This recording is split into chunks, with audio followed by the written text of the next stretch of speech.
penal. Tá? Primeiro explicando como que a gente fez o trabalho. Foi feita uma pesquisa, a gente usou muito aquele material que o professor passou para a gente, pesquisamos em livros, internet, em vídeos, e a gente fez a pesquisa, como não tem tempo de se reunir, por e-mail, conversando, nas aulas, então todo mundo participou, tá? Então todo mundo está apto a falar.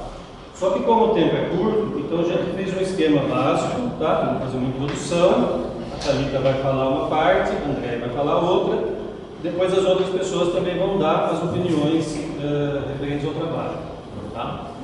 Esse foi o nosso tema. Bom, o tema redução, eu vou fazer só uma pequena introdução geral do trabalho, não vou entrar em nenhum tema específico, e depois as meninas aí vão explicar melhor. O tema redução da maioridade penal, para a gente foi uma coisa muito boa, nos deu muito prazer fazer, porque a gente tem que dizer a verdade, quase todos aqui são realmente contra a redução da maioridade penal. O que não impede de quem seja a favor, ideologicamente, que trabalhou também no nosso grupo, posicionando-se contra a redução. E eu digo que a gente ficou feliz em fazer esse tema, por quê? Porque nas pesquisas que a gente fez, muita gente é contra a redução da maioridade penal. Muita gente boa, muita gente que está nas classes que estão formando opinião, embora isso não seja tão divulgado. Muitos juristas importantes, como por exemplo, a gente vai ver no decorrer do trabalho, o presidente do Tribunal de Justiça de São Paulo posicionou-se publicamente, ele disse inclusive uma frase que a gente vai usar muito aqui no trabalho, uma frase dele sobre a redução. O jurista que a gente cita tanto, Miguel Reale Júnior, filho do grande Miguel Reale, autor de livros, contra a redução da maioridade penal. O Conselho Federal de Psicologia posiciona-se há muito tempo contra a redução da maioridade penal. Inclusive, eles têm uma campanha permanente pela redução da maioridade penal. Isso está no nosso trabalho e a gente pode falar também se o tempo for possível. A OAB contra a redução da maioridade penal. A ONU é contra a redução da maioridade penal. Então a gente está em muita boa companhia. Mas por que esse tema voltou a ser tão questionado na sociedade hoje? O grupo que nos antecedeu mostrou aí que desde 93 tem esse pedido lá no Congresso, está tramitando, mas nunca seguiu. É muito simples explicar por que isso veio, por que isso retornou com tanta força na sociedade. Porque se a gente analisar esse Congresso que foi eleito do período democrático, a gente pode considerar que é o pior Congresso que já foi eleito na história, em termos de direitos sociais. É um Congresso conservador, é um Congresso que ele trabalha aprovando leis, não pensando se a lei vai ser boa para o país, se a lei vai ter efetividade, se é uma lei que está de acordo com o nosso ordenamento jurídico ou não. Eles querem simplesmente votar uma lei com clamor popular. A pesquisa lá deu 87% a favor, então vamos votar, o povo quer. Eles não estão nem um pouco preocupados em saber qual foi a diretriz que a nossa Constituição de 88 mostrou para a gente. Não tem problema que a gente vai passar o vídeo só no final. Então, o Congresso ele não está tão preocupado em saber se a lei é boa ou não. E a pergunta que a gente tem que colocar para início da nossa reflexão é a seguinte: o que a sociedade ganharia com a redução da maioridade penal? O que, André, a sociedade ganharia? É uma pergunta que a gente tem que responder. O que a sociedade ganharia com a redução da maioridade penal? A gente vai procurar responder essa pergunta no decorrer aí do trabalho. Só para dar assim, uma introdução melhor, eu gostaria de contar uma pequena historinha, que não é minha, é do médico Drauzio Varela, que ele fala com autoridade, ele tem autoridade para falar sobre isso. todos conhecem, ele aparece no Fantástico, na entrevista. Essa historinha que eu vou contar, ela está na internet, qualquer um pode acessar e ver. A gente só não colocou aqui porque a gente quer se ater mais ao tempo e não iria dar tempo. O médico Drauzio Varela, inclusive, trabalhou muitos anos dentro do Carandiru, na época que o Carandiru estava em pé ainda. E ele tem um pequeno vídeo de 1 minuto na internet que ele diz o seguinte, falando sobre a redução da maioridade penal. Ele diz assim: um garoto de 16, 17, 18 anos de idade é preso, porque a redução, na hipótese da aprovação, vai preso, mas é colocado na cadeia, na penitenciária. Ele é colocado lá junto com os outros bandidos, evidente. Vai ter uma cadeia para menor. Esse menor, ele vai precisar de proteção dentro dessa cadeia. E ele vai ter essa proteção. As organizações criminosas que trabalham dentro e fora do presídio, como da Globo gosta de falar, quando não quer falar o PCC, vai dar proteção para esse menor. Vai proteger esse menor na pena. Não apenas o menor, vai proteger também a família do menor, que está lá na periferia, que está lá na favela, vai dar cesta básica para a família, vai dar receita médica, vai dar o remédio, vai proteger. E um dia esse menor vai sair da cadeia, ele vai sair. E aí, nem que ele queira, ele não vai poder abandonar o crime mais. Ele vai estar definitivamente dentro do crime. Ele tem uma dívida com a organização criminosa. É uma pista para responder o que a sociedade ganharia com a aprovação da redução da maioridade penal. E o nosso trabalho vai se desenvolver com as seguintes etapas. A gente vinha aqui buscar uma metodologia para poder seguir essa etapa, seguir e demonstrar isso que a gente conseguiu enxergar dentro desses juristas que é contra e da posição nossa também que é contra. O nosso trabalho ele vai ter como base 2 premissas. A redução da maioridade penal é inconstitucional. Primeira premissa. E a segunda é que ela é ineficaz. Por que ela é inconstitucional? Não é por causa da cláusula 228, que diz que o menor é inimputável. É por causa da cláusula 60 da Constituição, que diz lá que a Constituição pode ser mudada menos, inciso 1, 2, 3 e 4. O que diz o 4? Menos se reduzir direitos e garantias individuais. A cláusula 228, ela é uma garantia, é um direito individual, quando diz não que o menor é inimputável, porque ninguém aqui vai defender a inimputabilidade do menor, não é isso. Essa cláusula 228 diz que o menor ele é imputável de uma forma diferente, não segundo as normas do Código Penal, segundo normas separadas específicas sobre isso. E ela é ineficaz por quê? Porque menos de 1% dos crimes, foi citada a estatística aí, que elas estão desatualizadas, não estão desatualizadas. Tem estatística do mapa da violência, 2012, 2013, 2014, que diz claramente que no Brasil, em média, se comete 55 mil assassinatos por ano. Desses 55 mil assassinatos por ano, apenas 1% é cometido por menores de 18 anos. 1% de 55 mil. Então, mesmo que a norma seja aprovada, ela vai ser totalmente ineficaz, porque ela está pensando só nessa quantidade insignificante de crimes. E os outros 99%. É com isso que tem que se preocupar, e não com o 1%, mesmo porque esse 1% vai fazer aumentar mais ainda os 55 mil. Então é nesse ponto que ela seria ineficaz.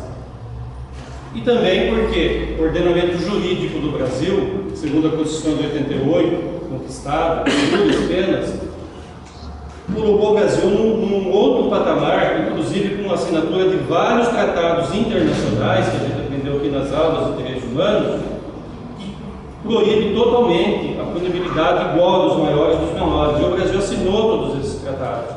Então, o Brasil foi colocado nesse patamar jurídico, que esse Congresso conservador provavelmente nunca no meu não sabe ou quer votar segundo os clamores populares, só para dar uma resposta para aquela estatística, que na verdade é uma estatística feita por Folha de São Paulo, Ibope, etc.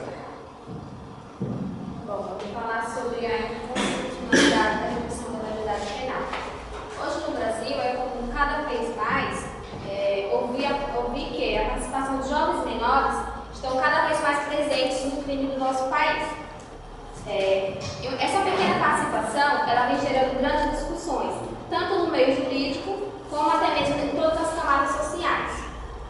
Tal controvérsia ela gira em torno da tentativa da diminuição, da redução da maioridade penal, que atualmente é de 18 anos para 16 anos de idade. Como já foi falado pelo grupo anterior, a proposta de redução da maioridade penal foi lançada em 1993, através da proposta da PEC. Claro, ela já começou com um número bastante sugestivo, permitindo então que adolescentes sejam punidos como pessoas adultas. Em 31 de março do ano passado, a Comissão de Constituição e Justiça da Câmara dos Deputados, ela aprovou essa admissibilidade da PEC, gerando assim então um debate para que a comissão ela veja qual realmente o conteúdo. Recentemente, seguindo o mesmo movimento conservador e de diminuição de direitos individuais, o governador do estado de São Paulo, ele propôs que ele fez uma proposta em que ele fez essa alteração do artigo 121, parágrafo 3 da PEC, do ECA, querendo reduzir a idade penal para 16 anos e aumentar o nível máximo, que atualmente é de 3 anos para os menores, para 8 anos.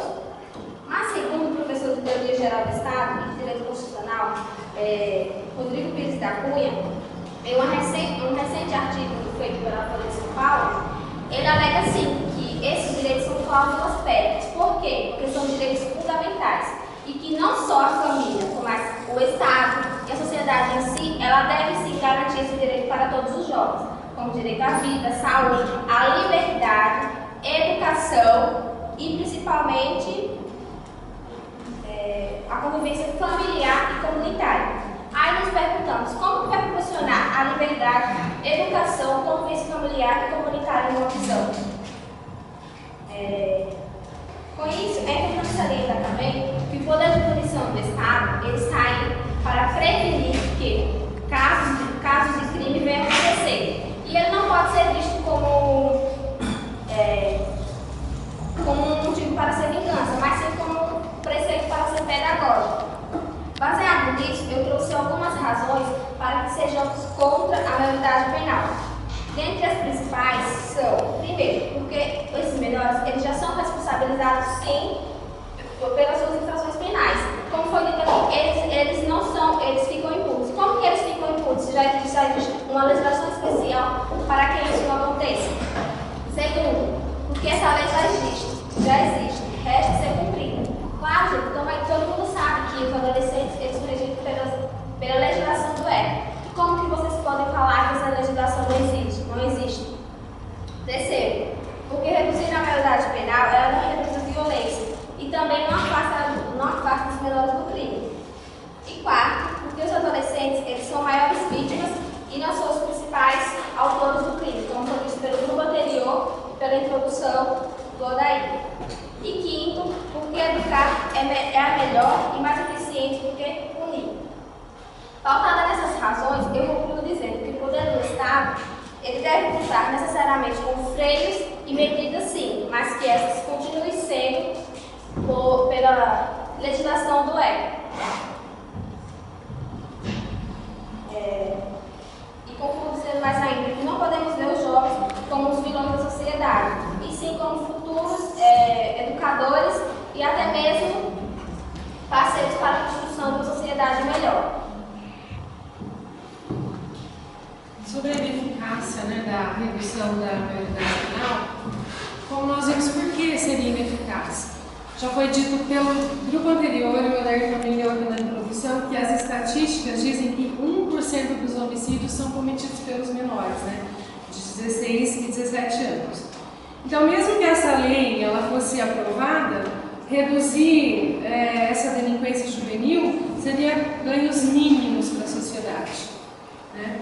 E eu quero passar aqui uma frase que foi dita pelo José Roberto Nalim, que é desembargador do TJ de São Paulo, e ele diz que a sociedade muda as leis, mas eu nunca vi uma lei mudar a sociedade. Então nós temos que analisar que, será que essa nova lei, se ela fosse aprovada, a gente teria realmente benefícios? E ela seria aplicada para quem?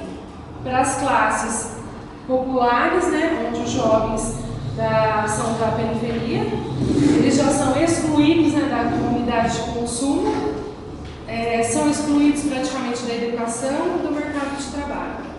E essa dureza da lei, essa aplicação dessa dura lei que eles querem colocar, né, para os menores, isso ia gerar, nós acreditamos até pelas pesquisas, que não ia diminuir, apenas ia aumentar essa criminalidade, né?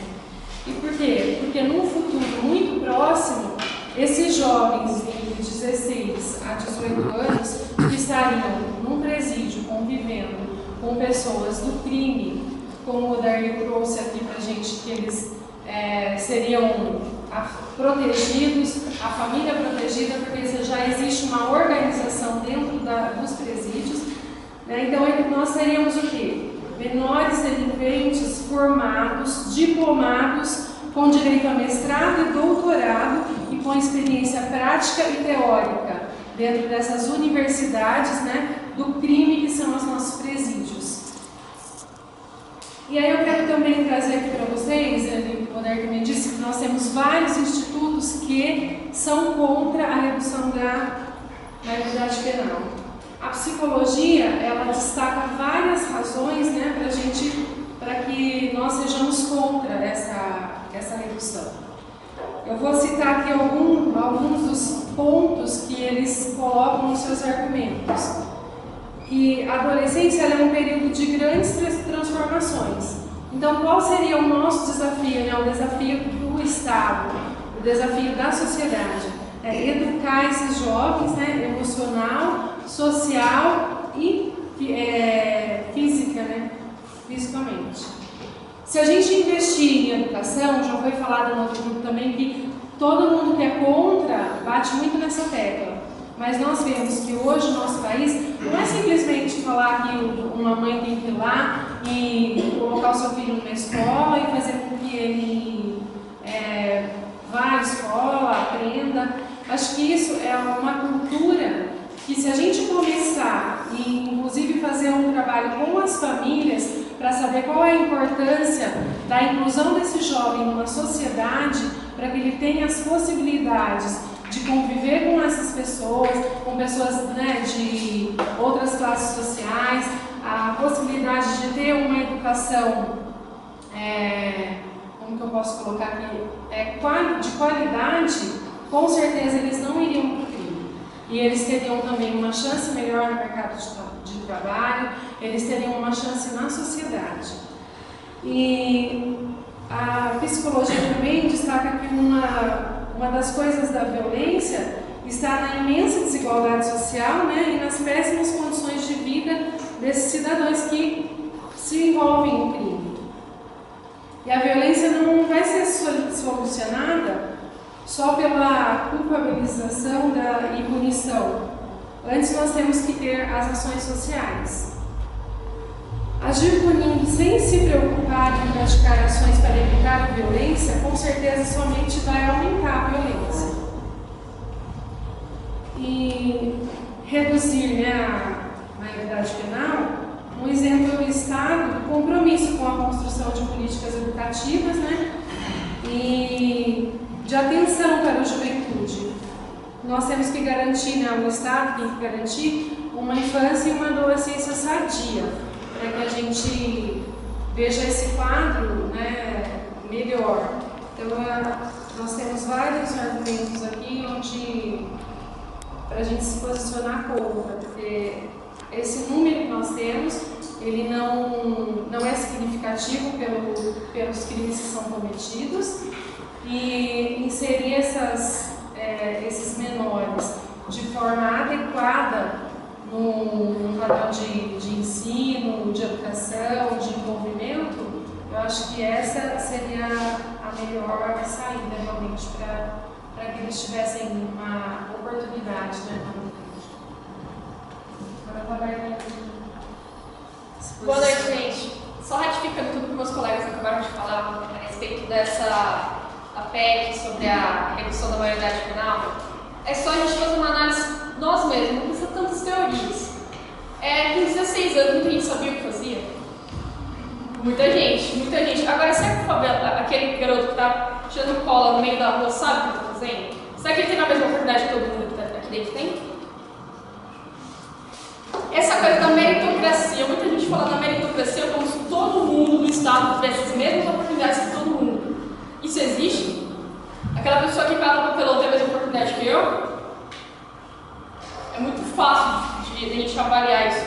Para mim, isso, na verdade, eu acho muito engraçado como uma PEC dessa pode movimentar tanto no país, com tanta coisa para ser resolvida. A gente fala de impunidade no Estado. É muito bacana essa parte de impunidade. A gente não está sendo mais impune ao menor de 16 anos. E quem é o Estado para falar de impunidade? Os governantes que a gente tem hoje. Eles são alguém para falar de impunidade? Então, a respeito da PEC, eu acho que tem muita coisa a ser avaliada. Eu sou totalmente contra. Eu me posicionei totalmente contra. A gente tem uma matéria do Profissão Repórter falando das condições dos menores, que tipo de menores foram vistos. Eu não vi nenhum menor de 16 anos da classe média alta roubando uma mercearia. Eu não vi nenhum menor de classe média alta assaltando ou traficando drogas. Existe, mas não existe a maioria como são os de classe média baixa, os de classe baixa. Então, eu acho que tem muita coisa a ser avaliada, eu acho que tem bastante coisa que a gente ser. Eu concluo, eu ratifico tudo que o pessoal falou, é inconstitucional, é cláusula PEC, a gente está indo contra os direitos fundamentais, direitos das crianças e adultos, a gente tem contra o ECA. Então, eu acho que assim, pegar uma cláusula da Constituição e simplesmente querer fazer uma emenda, eu acho muito básico, uma solução muito simples. Acho que tem muita coisa para ser revista aqui no nosso país, ao invés de querer ficar querendo prender menor de 16 anos. As estatísticas estão aí, 1%, a gente está preocupado com 1% dos assassinatos no país, sendo que tem 99% que a gente não está se preocupando. Tem outros crimes muito mais imputáveis que estão sendo vistos e ninguém está se preocupando. Eu acho que a mídia, eu também vejo muito isso, a mídia adora colocar uma criança, fulano de 16 anos colocou uma estrangeira que veio. É muito bacana falar isso. Mas e os outros grupos? E aquela coitada que estava ali foi estuprada por um maior? Quer dizer, vamos todo mundo pegar os menores, enfiar numa cadeia, deixar todo mundo se matar lá dentro, ou sair piores? Quem ouviu falar de algum bandido que saiu melhor da cadeia? A Fundação Casa do Estado de São Paulo, ultimamente fez uma pesquisa e se não me engano, de 17% de pessoas que... antes era 17% de retrocessos. Hoje